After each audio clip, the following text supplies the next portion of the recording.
Nice to meet you, I'm Timothy Betts. Nice to meet you. Thank you for being here. Welcome, Timothy. Oh, I'm so sorry. Oh, that's okay. Thank you for being here. Timothy, you may begin when you're ready. All the world's a stage, and all the men and women merely players. They have their exits and their entrances, and one man in his time plays many parts. All the world is a stage, and even though it may seem like esoterica from long ago, Shakespeare wrote to speak to all of us, to speak of human nature and our flaws, to make us laugh and to make us cry, but most of all, to entertain. To many people, Shakespeare is anything but entertaining. To most people, Shakespeare is for those high and up mighty people that don't go to see a play, they go to the theater. But in 1599, when Shakespeare's theater company built the famous theater, the Globe, a section was built at the bottom called the Pit, where for 1 penny, the poor folk of the town could come and stand to see Shakespeare's masterpieces. These groundlings, as they became known, stood for the entire duration of Shakespeare's 5-act plays, along with the 3,000 other people that the Globe, or the wooden O as it was referred to in Shakespeare's Henry V, would seat. And no, it wasn't for school extra credit or a required event. Shakespeare in those days was the TV of our days. It was entertainment for the masses. But today, TV isn't in a foreign language.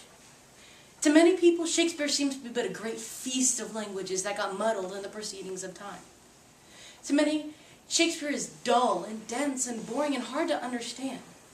People are put off by his use of words like thy and thou and honorific abilitatudinatibus. Who knows why?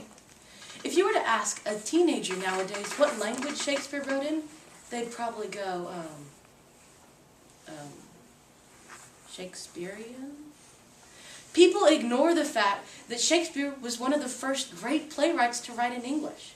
Instead of writing in high, enlightened languages like Italian or Latin, he wrote in the base, common English. Why? So he could speak to the people and be understood by the people of his native England.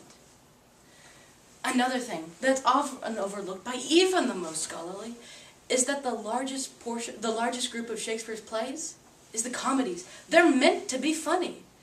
They were, for the people of Shakespeare's time, a live, 5-act version of 2.5 Men, or The Big Bang Theory, that were instead titled The Comedy of Errors, the tale of 2 twin brothers and the shenanigans that occur when they're mixed up for each other by the townfolk, or Love's Labour's Lost, the tale of 4 scholars and what happens when they set out with a vow of chastity, but then those 4 maidens come to town.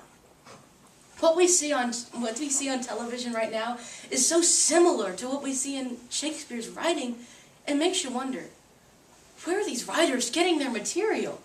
And yet the same is true with the tragedies. Imagine lust, betrayal, intrigue, and dun, dun, dun, murder. Sounds like the tagline to some HBO murder mystery series, but in fact it could be applied to Julius Caesar, or Othello, or Macbeth, or any of Shakespeare's marvelous tragedies.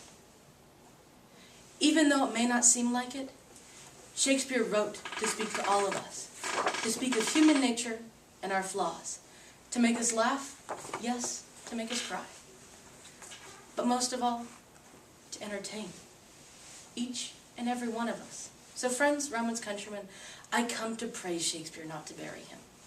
Thank you.